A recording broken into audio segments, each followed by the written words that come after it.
Já começo esse vídeo aqui com uma provocação. Será que o market time, ou seja, comprar a ação na menor cotação do ano, no olho da mosca, será que faz diferença nos seus investimentos ao longo dos anos?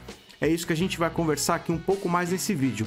Eu sou Leonardo Alves, assessor de investimentos da Conexão BR, com muito orgulho, e vamos tratar um pouco desse assunto aqui. Lembrando que o meu objetivo é sempre trazer informação, te ajudar a cuidar melhor do seu dinheiro para que você possa investir melhor. Então, para ilustrar essa nossa conversa, eu vou trazer um estudo da Charles Schwab que compara 5 diferentes estratégias de investimento ao longo dos anos, e a gente vai poder discutir melhor e refletir sobre esse assunto. Antes de tudo, cabe aqui um disclaimer de que esse vídeo não é recomendação nenhuma de compra ou de venda, a gente só está refletindo sobre as melhores estratégias. Outro disclaimer importante é que rentabilidade passada não reflete necessariamente a performance futura. Além disso, os dados utilizados nesse estudo são do S&P 500, mas a estratégia é uma coisa hipotética, ou seja, para ilustrar aqui, a Charles Schwab criou 5 personagens, cada um utilizando uma estratégia diferente, com momentos de compra diferentes, mas com dados passados, ou seja, são estratégias hipotéticas, não é alguém que efetivamente foi lá e comprou. Dado esse disclaimer, vamos lá então falar sobre o estudo em si. Como eu já adiantei, são 5 diferentes estratégias realizadas ao longo de 20 anos. Como é que funcionou? Durante esses 20 anos, cada uma das estratégias recebeu $2.000 no primeiro dia útil do ano para investir durante aquele ano. E aí a gente tem os diferentes investidores em cada uma dessas estratégias. A Charles Schwab nomeou aqui as estratégias. O primeiro deles é o Peter Perfect. Peter Perfect, ou Pedro Perfeito, é aquele cara com a bola de cristal. Ele acerta tudo. Ele compra o S&P 500 sempre na menor cotação do ano em cada um dos anos. É o cara que sabe tudo. Por exemplo, no começo de 2003, ele recebeu lá $2.000 e a primeira compra que ele fez foi no dia 11 de março de 2003, que foi a menor cotação do S&P naquele ano. Em 2004, ele recebeu no primeiro dia útil, mas ele só fez a compra desses $2.000 no S&P no dia 12 de agosto de 2004, que era a menor cotação naquele ano. Então, Pedro Perfeito, Peter Perfect, é o primeiro case aqui. O segundo é Ashley Action. Ashley Action era uma investidora ansiosa. Ela recebia o dinheiro e logo no primeiro dia útil do ano, ela já comprava $2.000 no S&P. Independente da cotação, ela já comprava no primeiro dia útil do ano. O terceiro é Matthew Monfly. O Matthew Monfly, ele recebia esses $2.000 no primeiro dia do ano e aí ele dividia igualmente em cada um dos 12 meses, ou seja, ele comprava R$166 aproximadamente em cada mês, no primeiro dia de cada mês, independente da cotação também.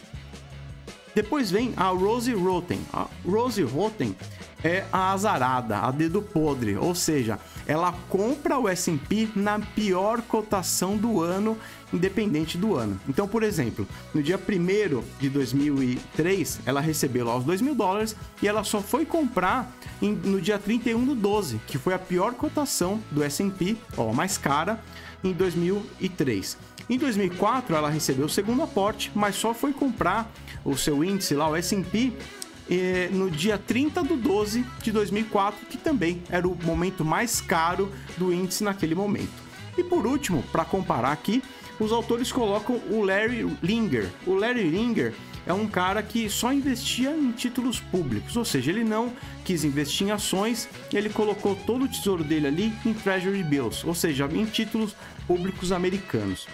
E aí, qual foi o resultado dessas diferentes estratégias de investimento ao longo dos anos? Eu vou colocar um gráfico aqui, fica muito mais fácil da gente ver qual foi o patrimônio que cada um dos investidores acumulou ao longo de 20 anos. Então a gente vê aqui, nesse gráfico, que quem acumulou o maior patrimônio foi justamente o Peter Perfect, que era aquele cara que comprava sempre na menor cotação do ano. Claro que isso aqui os autores colocaram para ilustrar, justamente porque não é viável, ninguém nunca vai conseguir comprar todos os anos, durante 20 anos consecutivos, a menor cotação de um ativo por tanto tempo. Ou seja, para ilustrar aqui, ele fica bem bacana.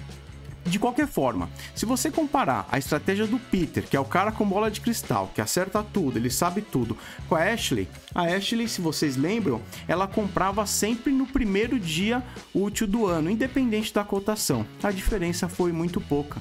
Ou seja, em torno aqui de $10.500 de diferença, mais ou menos $500 por ano, a diferença foi muito pouca. Aliás, fazendo uma comparação dentre todos aqui, se a gente tirar o Peter, que é o cara sortudão, que sabe tudo, e Larry, que é o cara que não investiu em ações, todos os outros tiveram um rendimento aqui muito parecido. Acumularam um bom patrimônio aí ao longo dos anos. Uma outra diferença interessante para a gente verificar é que a Ashley, que comprava todo o primeiro dia útil do ano, independente da cotação, ela teve uma diferença pequena em relação à Rose. A Rose é aquela dedo podre que comprava sempre na cotação mais cara do ano. Ou seja, mesmo alguém que compra independente da cotação, o Matthew, que comprava todo mês também independente da cotação, comparado com alguém que é super azarado, que sempre compra no pior dia, a diferença é muito pouca. E a gente consegue tirar algumas conclusões daqui. A primeira é que vale a pena você investir o mais rápido possível, segundo esse estudo. Ou seja, quanto mais rápido você colocar o dinheiro para trabalhar para você, mais rendimentos você vai ter ao longo dos anos. A segunda conclusão é que o Larry, como ele ficou de fora, ele teve ali praticamente uma correção do dinheiro dele. Ele não surfou essa onda aí durante os 20 anos na alta das ações. Ou seja, ele deixou na mesa aí mais de $68 mil. Uma coisa interessante para a gente falar desse estudo é que, além desse resultado principal que ele demonstra aqui, eu vou deixar o link desse estudo aqui na descrição do vídeo. Você pode dar uma olhada lá. Os autores rodaram esse mesmo estudo em diferentes períodos de 20 anos e também em períodos de 30, 40, 50 anos, e o resultado é basicamente o mesmo, é sempre muito parecido, em que o bola de cristal, o cara que sabe tudo, fica na frente, quem investe mais rápido em segundo, quem investe todo mês em terceiro, e o azarão ali no pior resultado dentre os que investirem em ações. Outras conclusões que a gente pode pensar aqui sobre esse estudo. A procrastinação pode ser pior do que você investir no momento ruim. Então, muitas vezes a gente fica em dúvida, fala, poxa, será que está muito alto? Será que eu devo entrar nesse momento? Segundo esse estudo, a procrastinação é pior do que um time ruim, ou seja, não investir é pior do que você investir em um momento ruim. Então, segundo esse estudo aqui, a conclusão que a gente chega é que é muito difícil fazer esse market time, ou seja, comprar na melhor cotação do ano.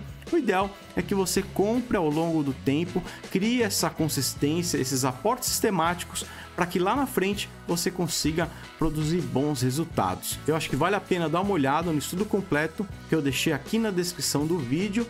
E fique à vontade para mandar críticas, sugestões aqui para o nosso canal. A gente pode gravar vídeos que sejam da sua utilidade. Muito obrigado por me acompanhar até aqui e não esquece de seguir nosso canal. Obrigado!